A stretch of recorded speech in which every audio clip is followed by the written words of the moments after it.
Bonjour à toutes, bonjour à tous, bienvenue dans ce nouveau format de Spatialiste qui s'adapte évidemment aux conditions du déconfinement. Je suis chez moi à Lyon, dans mon salon, avec Emmett, comme vous pouvez le constater, qui est masqué, bien entendu, et Romain, Charles, mon invité, bonjour Romain. Bonjour Florence. Se trouve à plusieurs centaines de kilomètres de moi également, puisque tu te trouves, Romain, en Allemagne, c'est bien ça? C'est ça, à Cologne, à peu près 1 millier de kilomètres même.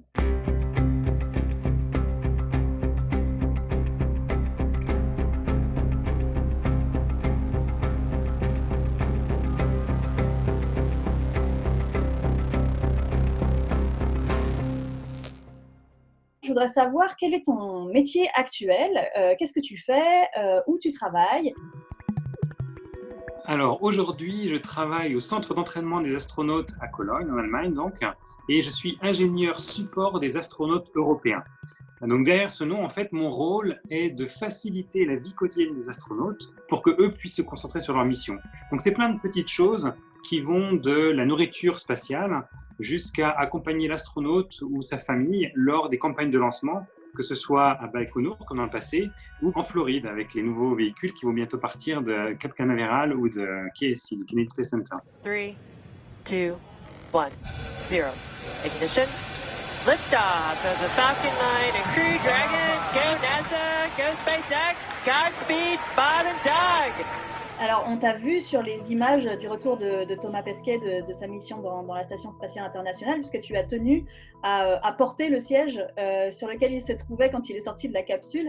Est-ce que tu peux nous raconter pourquoi ça te tenait à cœur et quels souvenirs tu en gardes? Alors l'atterrissage de Thomas est vraiment spécial sur beaucoup d'aspects. Alors déjà, au propos de cette photo-là, j'aime bien cette photo parce que en tant qu'ingénieur support des astronautes, c'est très concret. Je supportais Thomas en le portant dans sa chaise, mais l'atterrissage de Thomas, c'est presque un tableau en fait.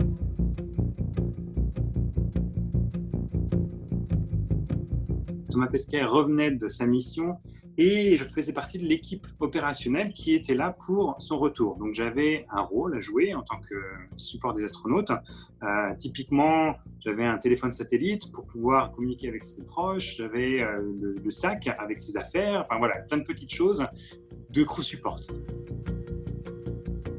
J'ai pu être sur un des premiers hélicoptères à arriver sur site. Et ça, c'était magnifique parce qu'on est arrivé, je voyais la capsule qui était encore en l'air, elle était juste devant moi. Et il avait plu quelques jours avant, donc toute la steppe de Kazakh était remplie par endroits de petits lacs ou d'étangs.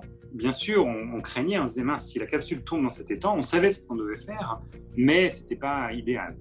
Et là, on voit la capsule qui commence à descendre et qui va direct sur un étang. Et c'est mince, bon, on va devoir mettre en place le plan B. Et la capsule arrive juste à côté de l'étang.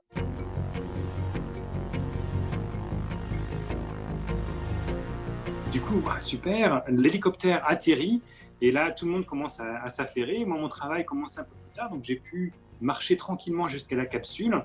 Et j'étais avec la famille de Thomas Pesquet en train de décrire la situation. Et le soleil se couchait, il y avait le petit étang derrière, une capsule toute fumante qui venait d'arriver de l'espace. C'était vraiment un moment magique. Et voilà, ça reste un des grands moments de mon travail de crew support.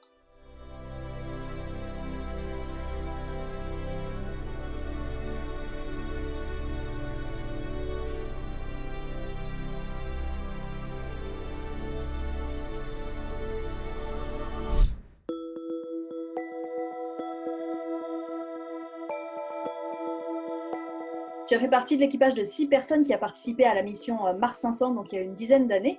Est-ce que tu peux nous expliquer en quoi consiste cette mission? La mission Mars 500, c'est une mission scientifique qui simulait un voyage aller-retour vers la planète Mars. Donc cette mission durait 520 jours, 1 an et demi, avec 6 membres d'équipage. Et comme c'est une mission scientifique, elle cherchait à répondre à une grande question. Cette grande question, c'était est-ce que l'homme psychologiquement et physiologiquement est capable d'endurer le confinement d'un voyage vers Mars.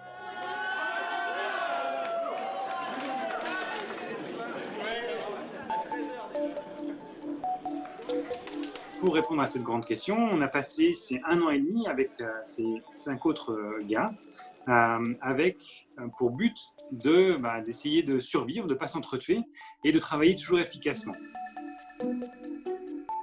Cette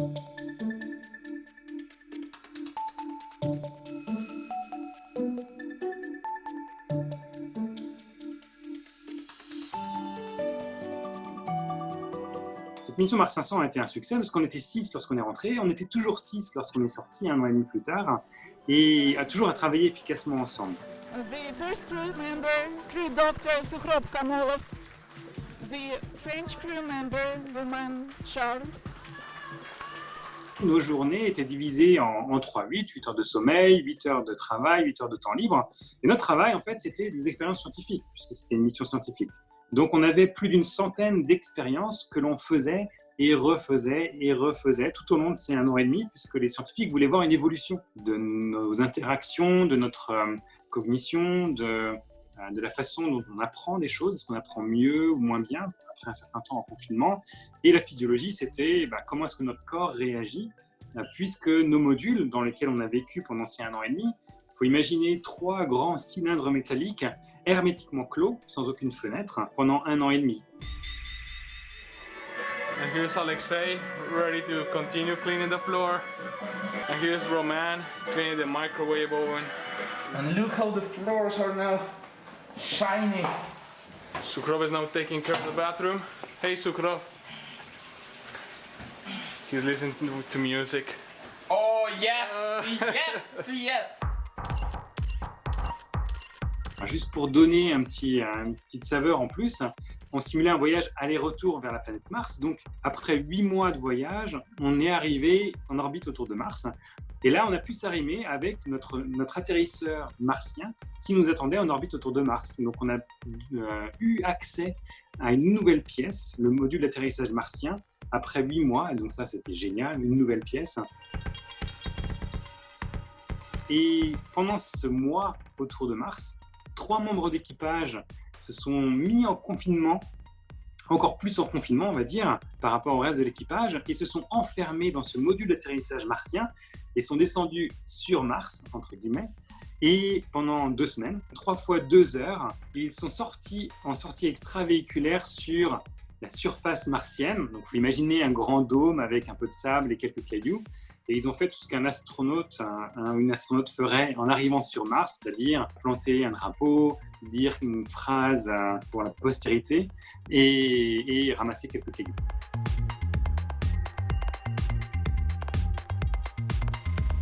Un an et demi de voyage au total pour la mission, aller, retour et autour de Mars, pour 6 heures sur la surface martienne.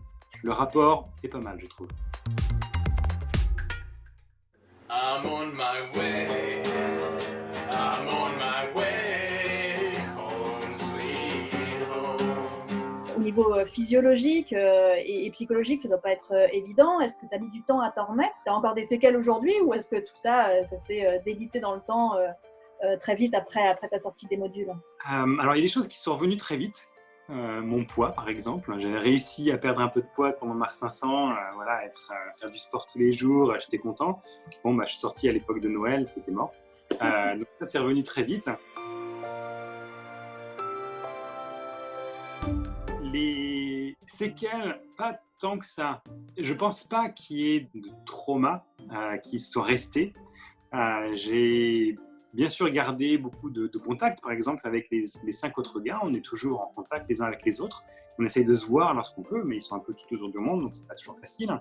Mais voilà, il n'y a pas eu en tout cas d'impact négatif qui soit resté dans le temps après Mars 500.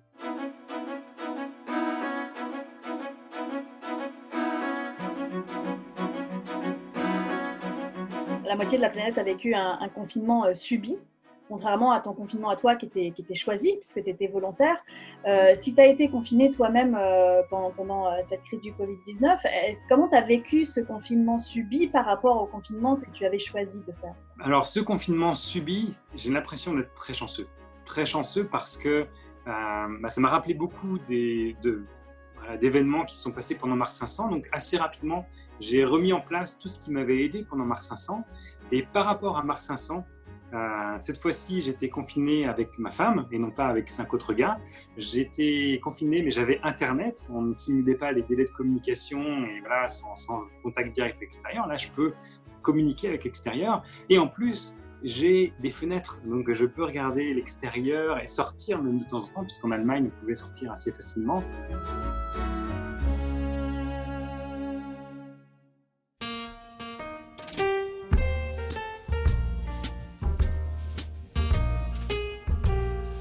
Alors, au cas où l'humanité serait face à une nouvelle pandémie, voire à un rebond du Covid-19, et si on devait être amené encore à être confiné à nouveau à l'avenir, quels seraient les conseils que tu aurais à nous donner pour mieux vivre ce confinement ?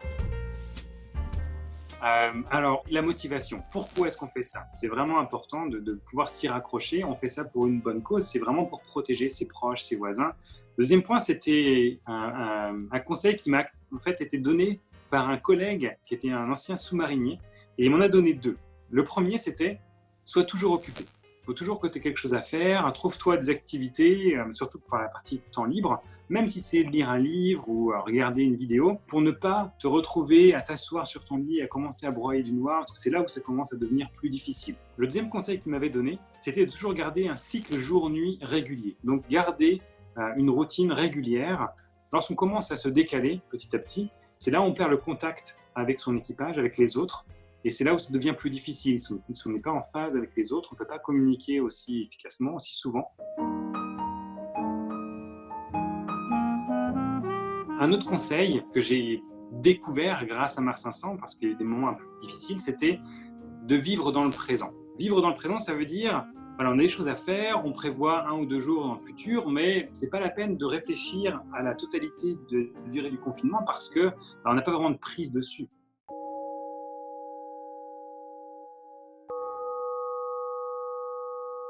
Et le dernier conseil, qui pour moi a beaucoup d'importance, ça a été la sortie. Qu'est-ce qui se passe lorsqu'on sort de confinement? Pour Mars 500, après 1 an et demi dans les modules, ça a été la redécouverte de plein de petites choses. Et donc, le conseil, c'est d'être ouvert à toutes ces petites surprises que l'on n'attendait pas. Pour nous, dans nos modules, on est sortis et assez rapidement, on a pu revoir nos familles et ça, c'était génial. On a pu goûter à la nourriture fraîche après 1 an et demi et ça, c'était une explosion de saveurs. Le plus amusant, ça a été lorsqu'on est sorti de nos modules, on a été emmené dans un hôpital pour être en quarantaine pendant quelques jours. Et le chemin pour aller de nos modules jusqu'à l'hôpital, on était tous collés aux fenêtres en train de regarder la vie à l'extérieur qu'on n'avait pas vue depuis 1 an et demi. On était là, hey, les gars, regardez, un chien. On dit, oh, regardez, un bébé. Ces choses-là qu'on n'avait pas vues, on s'en étonnait de nouveau. Et donc, c'est plein de petites récompenses en quelque sorte. Et la plus grande, ça a été le lendemain matin. Donc, dans l'hôpital, on avait une prise de sang à faire, donc on s'est levé tôt. Et j'ai pu observer mon premier lever de soleil depuis 1 an et demi. Et je me souviens encore clairement de toutes les couleurs qui passaient du noir, du bleu marine au violet, au orange, au rose. Enfin voilà, toutes les couleurs d'un lever de soleil sont restées gravées. C'était le premier après 1 an et demi. Donc ces petites découvertes, ces petites récompenses, il faut être prêt à les accepter et à les savourer.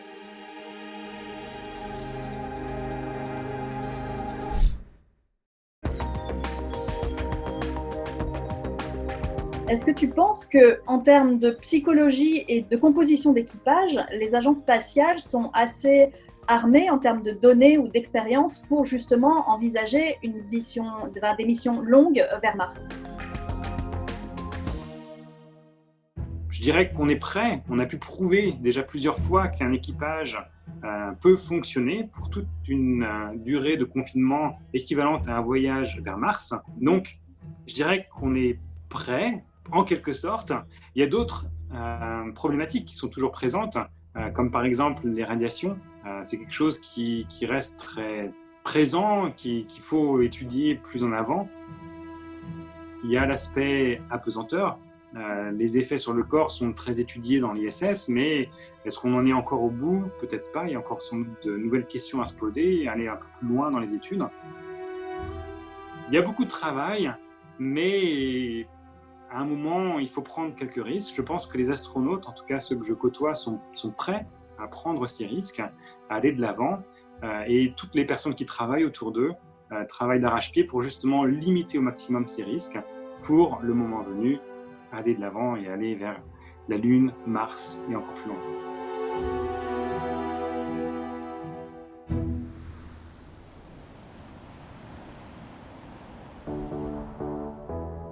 Merci beaucoup Romain pour toutes ces réponses passionnantes. J'ai appris De plein de trucs, c'était super et je suis très contente de t'avoir vu aussi en forme. Et j'espère que vous, derrière vos écrans, vous êtes en bonne santé aussi. Prenez soin de vous, à très bientôt pour un nouvel épisode de Spatialiste. N'hésitez pas à vous abonner à la chaîne, à mettre un pouce vers le haut si cet entretien vous a plu, et bien sûr également à vous abonner au compte Instagram de String Theory pour de la science et du fun chaque jour. À très vite. Au revoir.